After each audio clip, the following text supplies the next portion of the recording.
পলাশির প্রান্তর থেকে 260 বছর পরে হলো নতুন করে এই দেশের মানুষ আবার জাগবে, আবার প্রতিবাদ করবে। যদি মনে করে থাকেন পুলিশের গাড়ি দিয়ে, ভেহিকেল দিয়ে, কানন দিয়ে, র্যাবের গুম খুনের ইতিহাস জমা করে, পিডিআর দিয়ে, সেনাবাহিনী দিয়ে বাংলাদেশের 20 কোটি মানুষের স্বাধীনতার সম্ভাবনা আকাঙ্ক্ষাকে হত্যা করবেন, বোকার স্বর্গে বাস করছেন। বাংলাদেশের মানুষকে চেনেন নাই। তারা নতুন করে যখন জাগবে, আওয়ামী লীগের কাফন কেনার টাকা পাওয়া যাবে না, কবর দেওয়ার মাটি পাওয়া যাবে না।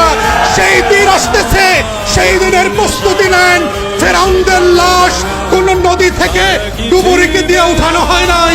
এই ফেরাউনদের লাশও বাংলাদেশের মানুষ ডুবুরি দিয়ে উঠাবে না, কোন হুজুর জানাজা পড়বে না, কোন কবর এই লাশ নেবে না। সেই দিনের অপেক্ষায় বাংলাদেশের 20 কোটি মানুষ।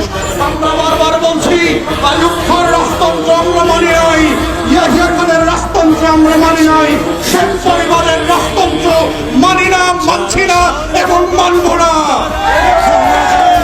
ছেলে মেয়েরা যখন কোটার বিরুদ্ধে পাবলিক বিশ্ববিদ্যালয়গুলোতে আন্দোলন করছে, তখন আজকে মাত্র আমরা দেখলাম বরিশালে, কুমিল্লাতে, চট্টগ্রামে, ইভেন শাহবাগে আজকে পুলিশের সাজোয়া গান দিয়ে আমার দেশের তরুণ তরুণী শিক্ষার্থীদের উপরে গুলিবর্ষণ করা হচ্ছে, লাঠিচার্জ করা হচ্ছে।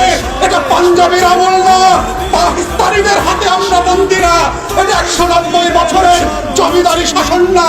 যদি কেউ মনে করে থাকে বাংলাদেশে এখনো জমিদারের শাসন চলছে, ব্রিটিশ বেনিয়ারা বাংলাদেশ দখল করে রেখেছে, আমরা প্রত্যাখ্যান করছি এবং বলে রাখছি, বাংলাদেশে গণতন্ত্রের যে লড়াই হয়েছে, সেই রক্ত দিয়ে মুক্তিযোদ্ধারা বাংলাদেশ স্বাধীন করেছে, সেই বাংলাদেশ আমরা ফেরত আনবো।